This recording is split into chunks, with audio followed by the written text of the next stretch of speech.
Occasion ఏదైనా location ఎక్కడైనా తెలుగువారి వేడుక అంటే ఆలివ్ మిఠాయి ఉండాల్సిందే. నమస్తే, నేను Keshav. Welcome to Suman TV. Andhra Pradesh రాజధాని అమరావతి నిర్మాణానికి సంబంధించి ఒక్కొక్క అడుగు ఒక్కొక్క కదలిక ప్రారంభం అవుతున్నటువంటి పరిస్థితి. కొత్త ప్రభుత్వం బాధ్యతలు చేపట్టిన నాటి నుంచి మరోసారి రాజధాని ప్రాంతానికి రాజయోగం పట్టబోతుందనేటువంటి చర్చ ఊపందుకుంటుంది. మరోవైపు చూస్తే అసలు అమరావతిలో సరైనటువంటి రహదారులే లేవు, ఇది ఒక శ్మశానం అంటూ గత ప్రభుత్వంలో నాయకులే నిందించారు. నిజానికి అమరావతిలో రహదారి వ్యవస్థ ఎలా ఉంది, అలానే ప్రణాళికని ఏ విధంగా రూపొందించారు, మరీ ముఖ్యంగా సీడ్ యాక్సిస్ రోడ్డు పేరుతో జరిగినటువంటి ప్రచారంలో వాస్తవం ఎంత, అసలు సీడ్ యాక్సిస్ రోడ్ అంటే ఏంటి, ఈ అంశాలని విశ్లేషించేటువంటి ప్రయత్నం చేద్దాం. అమరావతికి సంబంధించినటువంటి రహదారి వ్యవస్థల గురించి ఒకసారి పరిశీలించేటువంటి ప్రయత్నం చేద్దాం. ఆంధ్రప్రదేశ్ రాజధానిగా అమరావతిని డిజైన్ చేసినటువంటి క్రమంలో గత ప్రభుత్వం రహదారులకి సంబంధించినటువంటి విస్తృత వ్యవస్థల్ని, అంటే మామూలు రహదారులతో పాటు రోడ్డు వ్యవస్థలతో పాటు రైల్వే మార్గాల్ని, అలానే ఎయిర్పోర్టుకు సంబంధించినటువంటి కనెక్టివిటీని కూడా ఏ విధంగా చేపట్టాలి, దీంతోపాటు నగర ప్రణాళికలోనే అందులో డెవలప్ చేయబోయేటువంటి కెనాల్స్లో, అంటే నీటి మార్గాల ద్వారా జల రవాణా వ్యవస్థలను కూడా ఏ విధంగా ఏర్పాటు చేయాలనేటువంటి అంశంపైన ఒక ప్రణాళికను రూపొందించారు. ఇది అమరావతి స్వరూపానికి సంబంధించినటువంటి రహదారి వ్యవస్థకు సంబంధించిన మ్యాప్. ఇది అప్పట్లోనే ప్రభుత్వం రూపొందించింది. ఇది మొత్తంగా పరిస్థితి, ఈ ఏరియా మొత్తాన్ని చూస్తే కనుక ఇది సిఆర్డిఏ పరిధిలోకి వచ్చేటువంటి ప్రదేశం ఇది మొత్తం. సో దీన్ని దృష్టిలో పెట్టుకునే ఫ్యూచరిస్టిక్గా, అంటే కనీసం ఒక 30-40 ఏళ్లకి తగ్గట్టుగా ప్రణాళికల్ని ఆ రోజే ప్రభుత్వం ఇందులో పొందుపరిచింది. సో మొత్తం యాక్సెస్ చూసినప్పుడు టోటల్ ఏరియా వైజ్గా చూస్తే కనుక ఇదంతా సిఆర్డిఏ అయినప్పుడు అమరావతి క్యాపిటల్ రీజియన్ ఏరియా అంతా కూడా ఈ ప్రదేశంలోనే డెవలప్ చేస్తున్నటువంటి పరిస్థితి ఉంది. ఇటు పక్కన విజయవాడ, ఇటు పక్కన గుంటూరు ఉంది. మిగతా చిన్న చిన్న పట్టణాలు ఈ చుట్టుపక్కల అన్నింటిలో కూడా చాలా చిన్న చిన్న పట్టణాలు అన్నీ కలుస్తున్నటువంటి పరిస్థితి ఉంటుంది. ఇక్కడ తెనాలి ఉంటుంది, ఇక్కడ నందిగామ ఉంటుంది, సో సత్తెనపల్లి, ఇవన్నీ కూడా కనెక్ట్ అవుతూ ఉన్నటువంటి పరిస్థితి. వీటన్నిటినీ కూడా సమరైజ్ చేస్తూనే రహదారి వ్యవస్థకు సంబంధించినటువంటి మార్గాల్ని, రూట్ మ్యాప్ని ఆ రోజు రూపొందించారు. ఇక్కడ మనకు క్లియర్గా కనిపిస్తుంది, ఇది 2 జిల్లాలని వేరు చేస్తున్నటువంటి, అంటే ఇది కృష్ణా గుంటూరు జిల్లాలను వేరు చేస్తున్నటువంటి కృష్ణా నది. ఈ నదికి అటుపక్క ఇటుపక్క కూడా రాజధాని డెవలప్ అయ్యేటువంటి అవకాశం ఉంటుంది. రాజధాని నగరంగా ఈ ప్రాంతాన్ని నమోదు చేస్తే దీన్ని సీడ్ క్యాపిటల్ ఏరియా, అంటే కోర్ క్యాపిటల్, ఏదైతే కీలకమైనటువంటి అడ్మినిస్ట్రేటివ్ నిర్మాణాలు జరిగేటువంటి ప్రాంతం ఉందో అది కోర్ క్యాపిటల్ ఏరియా కింద, సీడ్ క్యాపిటల్ ఏరియా కింద అప్పుడు ప్రభుత్వం డిజైన్ చేసింది. ఈ సీడ్ క్యాపిటల్ ఏరియాకి వెళ్ళేటువంటి మార్గమే సీడ్ యాక్సిస్ రోడ్. సో అదే విషయాన్ని ఇక్కడ పొందుపరుస్తూ ఈ రహదారి వ్యవస్థని డెవలప్ చేసేటువంటి ప్రయత్నం చేశారు. దాదాపు 20 కిలోమీటర్ల పొడవున ఈ రహదారిని నిర్మించడానికి కావాల్సినటువంటి ప్రణాళికను రూపొందించారు. 2017-2018లోనే దీనికి సంబంధించినటువంటి పనులు మొదలైనవి. 2019 నాటికి దాదాపుగా ఈ నిర్మాణానికి సంబంధించినటువంటి సమగ్ర స్వరూపాన్ని ఇచ్చేటువంటి ప్రయత్నం గత ప్రభుత్వం చేసింది.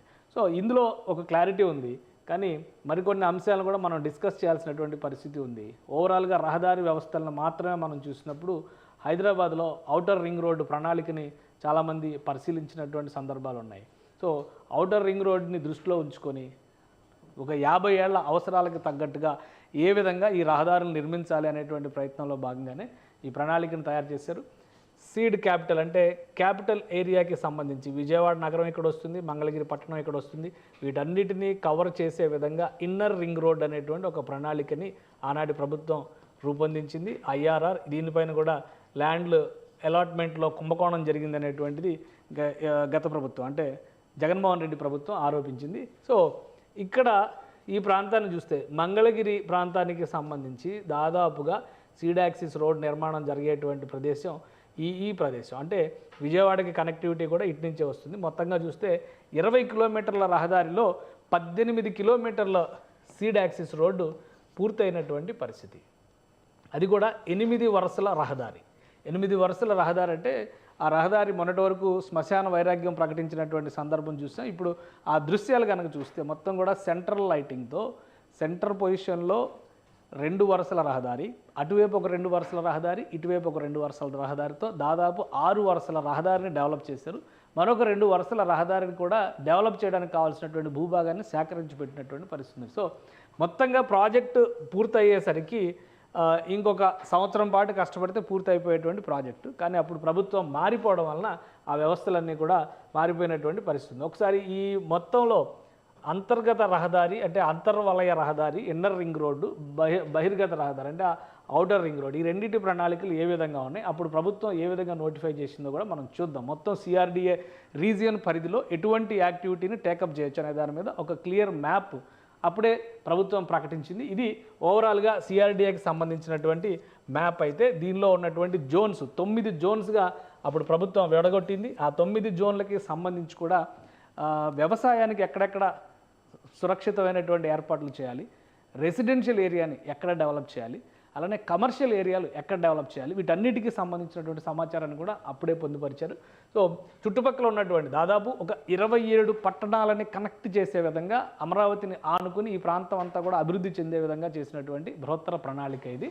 సో కేంద్ర ప్రణాళిక ప్రాంతం అంటే ఇది సెంట్రల్ డెవలప్మెంట్ ఏరియా కింద దీన్ని డిసైడ్ చేశారు. ఈ ఏరియా మొత్తాన్ని కూడా ప్రభుత్వానికి సంబంధించినటువంటి వ్యవస్థల ఏర్పాట్లో దాన్ని కీలకంగా పరిగణిస్తారు. ఇక అంతర్వలయ రహదారిని ఆల్రెడీ మనం చెప్పుకున్నాం. ఈ అంతర్వలయ రహదారి సీడ్ యాక్సిస్ రోడ్డు ఇక్కడ మంగళగిరిలో ఉన్నటువంటి అంటే వారధి అంటారు, తాడేపల్లికి వెళ్ళేటువంటి దారిలో కనిపించేటువంటి వారధి వరకు సీడ్ యాక్సిస్ రోడ్డుని డెవలప్ చేస్తారు. రాబోయేటువంటి రోజుల్లో దాన్ని ఇన్నర్ రింగ్ రోడ్డు కనెక్ట్ చేసే విధంగా డెవలప్ చేస్తారు. ఇది ఇన్నర్ రింగ్ రోడ్ డిజైన్. దీని తర్వాత దీని పరిధిలో కూడా వ్యవసాయ రక్షిత మండలం అంటే ఈ ప్రదేశంలో వ్యవసాయానికి సంబంధించి ఫుల్ ప్రొటెక్షన్ ఉంటుంది. అంటే గన్నవరం ఎయిర్పోర్ట్ పరిసర ప్రాంతాల్లో కృష్ణానదికి మధ్యగా ఉండేటువంటి ప్రాంతాలన్నింటిలో కూడా ఇక్కడ వ్యవసాయానికి భద్రత కల్పించేటువంటి ప్రణాళికల్ని రూపొందించారు. అలానే భవిష్యత్తులో పట్టణీకరణ జరిగేటువంటి వ్యవసాయ ప్రాంతం ఇటువైపు అంటే ఇది పూర్తిగా సత్తెనపల్లి ప్రాంతానికి దగ్గరగా ఉంటుంది. అలానే వ్యవసాయ రక్షిత ప్రాంతం ఇవన్నీ కూడా రక్షిత మండలాలుగా డిక్లేర్ చేసింది అప్పుడు ప్రభుత్వం.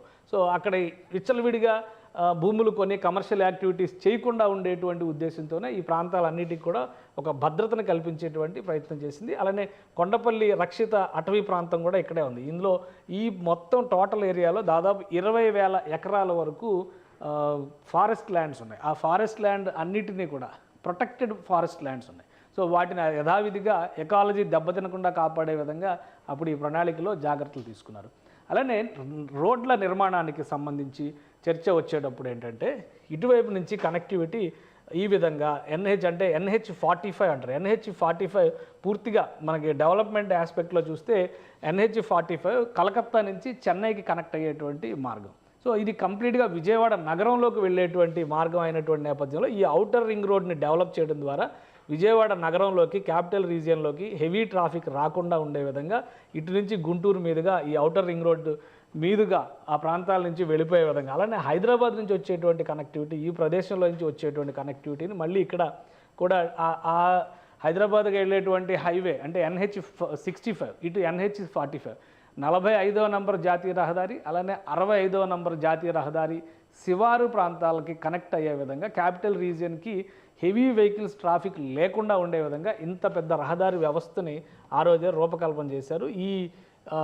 ఈ ఔటర్ రింగ్ రోడ్డుకు వచ్చేటువంటి కనెక్టివిటీ ట్రాఫిక్ మొత్తాన్ని కూడా అటు మళ్లించే దిశగా ఒక కోర్ ఏరియా కింద డెవలప్ అవుతుంది. కాబట్టి భారీ నగరాల నిర్మాణానికి సంబంధించినటువంటి జాగ్రత్తలు తీసుకునే క్రమంలో ఇక్కడ నందిగామ నుంచి చూస్తే కనుక ఇట్లా విజయవాడ మీదుగా ఇటు NH45 వెళ్తుంది, అలానే NH65 వెళ్తుంది.